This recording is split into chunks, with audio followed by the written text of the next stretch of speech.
সেজন হচ্ছে দেলোয়ার জাহান জন্টু। আমার জীবনে তার ব্যানারে তার ডিরেকশনে কোনো কাজ করা হয়নি সত্যি, কিন্তু অসংখ্য সিনেমা আমি দেখেছি তার নির্মাণাধীন। এছাড়া আরেকটা বিষয়ে একটু মজার ভাষায় বলি, বাংলাদেশ চলচ্চিত্র সংস্থা তার কথা না বললেই নয়, বারবার দরকার দেবাশিস সরকার, বারবার দরকার চলচ্চিত্রের জন্য দেবাশিস সরকার, যার আকুল ভালোবাসা নিয়ে আজকে আমি আপনাদের সামনে উপস্থিত হয়েছি।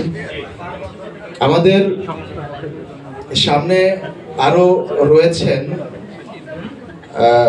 বিখ্যাত একটি সিনেমার পরিচালক জনাব গাজী মাহবুব স্যার, এবং সামনে রয়েছেন খল অভিনেতা হাবিব খান, সামনে রয়েছে আমাদের গাঙ্গুয়া সাহেব। তাছাড়া আরেকজন নক্ষত্র আমাদের সামনে রয়েছেন, সেটা হচ্ছে উদীয়মান তারকা যিনি গোলাম সারোয়ার। আজকে চলচ্চিত্রের দুঃসময়ের কান্ডারি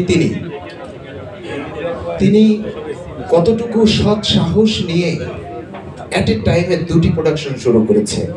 আসলে অনেক সময় চুপিসারে চিন্তা করলে মনে হয় কি জানেন, যে এই লোকটা কি আসলে সুস্থ মস্তিষ্কের কেউ, নাকি পাবনার কোনো সার্টিফিকেট তার রয়েছে। যেখানে আমাদের বিগ প্রোডাকশন হিমশিম খাচ্ছে একটি চলচ্চিত্র নির্মাণের ক্ষেত্রে, সেই দুর্ভিক্ষের বাজারে আজকে দেখুন যে সে অ্যাট এ টাইমে দুটি সিনেমা শুরু করেছে। আমি ক্ষুদ্র মানুষ, আমি শ্রদ্ধা ভরে আরেকজন নির্মাতার কথা স্মরণ করি, যিনি আজকে আমাদের মাঝে নেই। তিনি মোহাম্মদ হান্নান ভাই। আমি ভাই বলে বেয়াদবি করেছি কিনা জানি না, স্যার বলে সম্বোধনা করছি। তিনি যখন পরিচালক সমিতির সভাপতি ছিলেন, তখন আমি দারা শ্রীকো স্যারের একজন সহকারী মঞ্জু, তার মাধ্যমে মিরপুর শেওড়াপাড়ায় তার বাসায় গিয়েছিলাম। ইভেন বাসায় গিয়ে দুই হাত দিয়ে তার পা জড়িয়ে ধরে রেখেছে।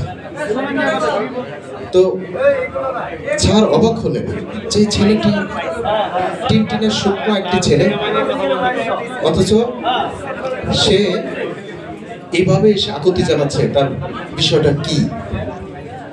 তো তখন আমাকে বসিয়ে বললো যে বাবা তোমার নাম কি? আমি বললাম মোহাম্মদ মোস্তাফিজুর রহমান। তা বললো যে তোমার সিনেমাটিক একটা নামের দরকার। তো তখন আমি চুপ করে রইলাম। তো মঞ্জু সাহেব পাশে থেকে বললেন যে স্যার আপনি ওর একটা নাম দিয়ে দেন। তখন আবার নীরব, ইমন ওনারা খুব রাজত্ব করছেন, ওদের নামের সঙ্গে মিল করে আমার নামটি দিয়েছিলেন জীবন চৌধুরী। যাই হোক, এখানে অনেকেই অনেক মূল্যবান সময় নষ্ট করে বসে আছেন। আজকে এই শুভক্ষণ, শুভ লগ্নে আমাদের শুভ যাত্রা, সবকিছু মিলে আমি আপনাদের মূল্যবান সময় নষ্ট করব না।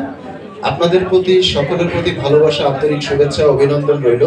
আজকে আমাদের যে বেঙ্গল আই মাল্টিমিডিয়ার পক্ষ থেকে আন্তরিক শুভেচ্ছা, অভিনন্দন। আমি জীবন চৌধুরী আপনাদের মাঝে আপনাদের ভালোবাসা নিয়ে সর্বক্ষণ থাকতে চাই, আপনাদেরকে ভালোবেসে যেতে চাই। শরীরে যতক্ষণ প্রাণ আছে চলচ্চিত্রকে ভালোবেসে যেতে চাই।